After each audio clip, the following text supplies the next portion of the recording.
Assalamualaikum warahmatullahi wabarakatuh. Perkenalkan, saya Nazwa Nazira Nurfadilah dan rekan saya Farah Nurbaiti. Kami dari kelompok 6 ingin mempresentasikan rasio likuiditas. Rasio likuiditas. Rasio ini disebut juga dengan rasio modal kerja, yang dimana rasio ini digunakan untuk mengukur seberapa likuiditas satu perusahaan.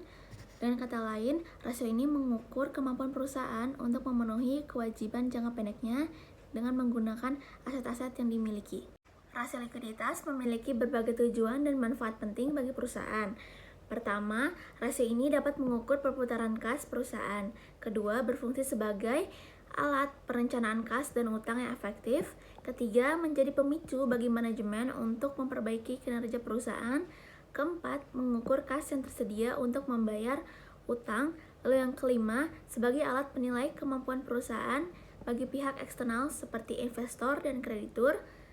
Keenam, membandingkan sediaan dengan modal kerja perusahaan. Dan terakhir, mengukur kemampuan membayar kewajiban jangka pendek, baik dengan maupun tanpa memperhitungkan sediaan. Terdapat 5 jenis rasio likuiditas yang akan kita pelajari pada video kali ini. Yang pertama itu ada current ratio atau rasio lancar. Kedua ada quick ratio atau rasio cepat yang dikenal juga sebagai acceptance ratio. Lalu yang ketiga ada cash ratio atau rasio kas. Dan yang keempat ada cash turnover atau rasio perputaran kas. Dan yang kelima adalah inventory to net working capital.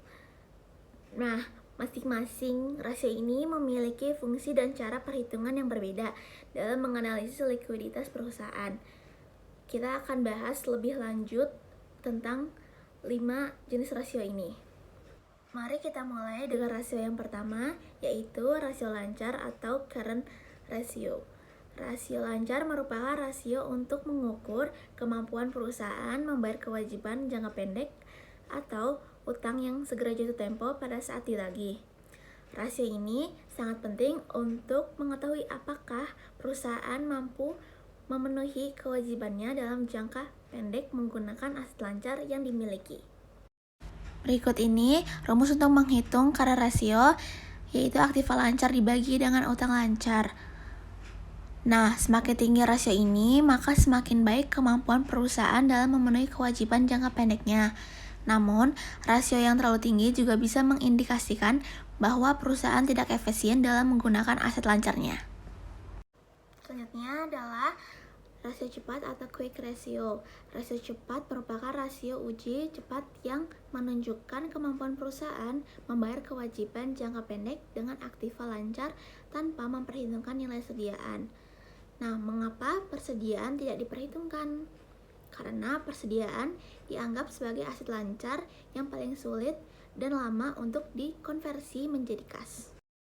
Rumus untuk menghitung quick ratio adalah di sini ada dua cara. Yang pertama itu current asset dikurang inventory dibagi dengan current liabilities. Lalu cara yang kedua itu bisa dengan kas ditambah bank ditambah efek ditambah piutang lalu dibagi current liabilities. Nah, rasio ini memberikan gambaran yang lebih konservatif tentang kemampuan likuiditas perusahaan karena mengeluarkan persediaan yang mungkin sulit dijual dalam waktu singkat. Selanjutnya itu ada rasio kas atau cash ratio. Itu adalah ukuran yang menunjukkan seberapa banyak sih uang tunai yang dimiliki oleh perusahaan untuk membayar utang jangka pendek. Nah, uang tunai di sini tuh termasuk kas di tangan, rekening giro atau tabungan yang bisa langsung digunakan. Jadi maksudnya itu adalah perusahaan itu punya cukup uang tunai sekarang untuk membayar semua utang yang harus segera dilunasi atau tidak. Rumusnya itu adalah kas ditambah bank dibagi current liabilities.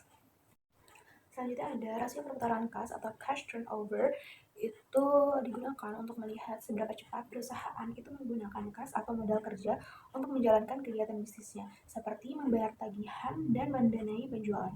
Nah, untuk rumusnya sendiri itu adalah rasio perputaran kas sama dengan penjualan bersih dibagi modal kerja bersih. Lalu ada rasio inventory to net working capital yang digunakan untuk melihat seberapa besar sih bagian dari modal kerja perusahaan yang terikat dalam persediaan. Jadi rasio ini tuh membantu menilai apakah perusahaan itu terlalu banyak menyimpan barang dan apakah hal itu tuh dapat mempengaruhi kemampuan perusahaan dalam membayar kewajiban jangka pendek dan menjalankan operasional. Untuk rumusan sendiri, itu adalah inventory to net working capital sama dengan inventory dibagi current asset dan current liabilities. Selanjutnya itu ada rasio likuiditas jangka pendek. Itu ada 3 jenis. Yang pertama itu ada rasio lancar atau current ratio, rasio cepat atau quick ratio, dan rasio aliran kas operasional terhadap utang lancar. Nah, rasio lancar atau quick ratio itu dia mengukur kemampuan membayar utang jangka pendek dengan semua aset lancar. Lalu rasio cepat atau quick ratio itu mirip-mirip sama rasio lancar, cuma lebih fokus ke aset lancar yang cepat dicairkan tanpa menghitung persediaan. Lalu ada rasio aliran kas operasional terhadap utang lancar, itu mengukur apakah arus kas dari aktivitas operasional cukup untuk membayar utang lancar. Lalu yang kedua itu ada rasio yang menunjukkan untuk berapa besar sih modal kerja yang dibutuhkan untuk mendukung tingkat penjualan tertentu. Nah, yang pertama itu ada perputaran piutang. Jadi dia ini maksudnya mengukur seberapa cepat perusahaan itu menagih piutang dari pelanggan. Yang kedua itu ada perputaran persediaan, mengukur seberapa cepat perusahaan itu menjual dalam persediaan. Lalu yang ketiga itu perputaran utang dagang, mengukur seberapa cepat perusahaan itu membayar utang ke pemasok. Dari rasio tersebut, kita dapat mengetahui semakin lama dana tertahan, semakin besar dana yang dibutuhkan untuk menjalankan operasional perusahaan. Sebaliknya, semakin cepat perputarannya, semakin efisien penggunaan modal kerja. Rasio quick atau yang biasa disebut rasio asset test, itu rasio ini menghitung seberapa baik perusahaan itu bisa membayar utang jangka pendeknya dengan aset yang paling cepat bisa diuangkan, seperti kas, rekening bank, juga piutang. Jadi bedanya dengan rasio lancar atau rasio quick itu persediaan tidak dihitung karena persediaan itu dianggap sebagai aset lancar yang paling lama dapat berubah menjadi uang tunai. Nah, dari rasio quick ini menunjukkan apakah perusahaan itu bisa membayar utang jangka pendeknya tanpa harus menjual persediaan terlebih dahulu atau tidak. Rasio aliran kas terhadap utang lancar atau yang sering disebut sebagai operating cash flow to current liabilities ratio itu digunakan untuk mengukur kemampuan perusahaan dalam membayar utang jangka pendek dengan menggunakan uang tunai yang dihasilkan dari kegiatan operasional, bukan dari pinjaman atau penjualan aset. Rasio aktivitas modal kerja atau working capital turnover ratio itu digunakan untuk mengukur seberapa efisien perusahaan menggunakan modal kerjanya, yaitu selisih antara aset lancar dan juga utang lancar untuk menghasilkan penjualan. Atau berapa banyak sih penjualan yang bisa dihasilkan dari setiap rupiah modal kerja yang dimiliki oleh perusahaan. Materi berikutnya ialah risiko likuiditas jangka panjang. Risiko likuiditas jangka panjang adalah risiko ketidakmampuan perusahaan dalam memenuhi kewajiban-kewajiban jangka panjangnya. Jika perusahaan tidak memenuhi kewajiban jangka panjangnya, maka perusahaan bisa dinyatakan bangkrut dan harus direorganisasi.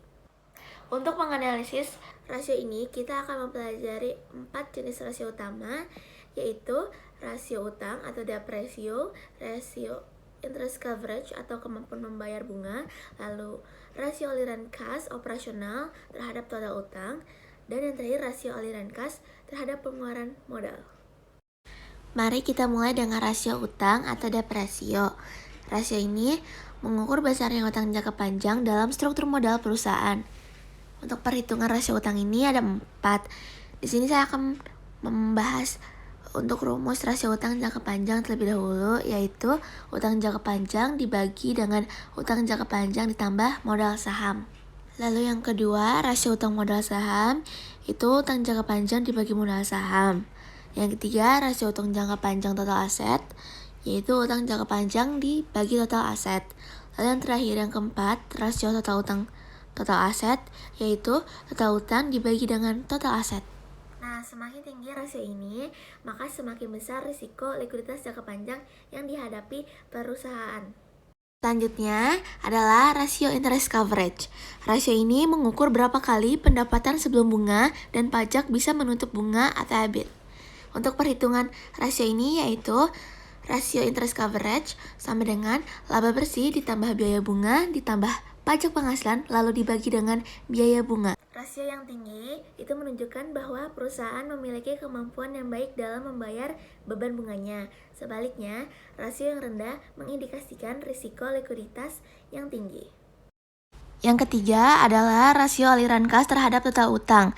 Aliran kas ini merupakan angka yang sama dengan aliran kas pada rasio yang digunakan untuk menganalisis risiko likuiditas jangka pendek.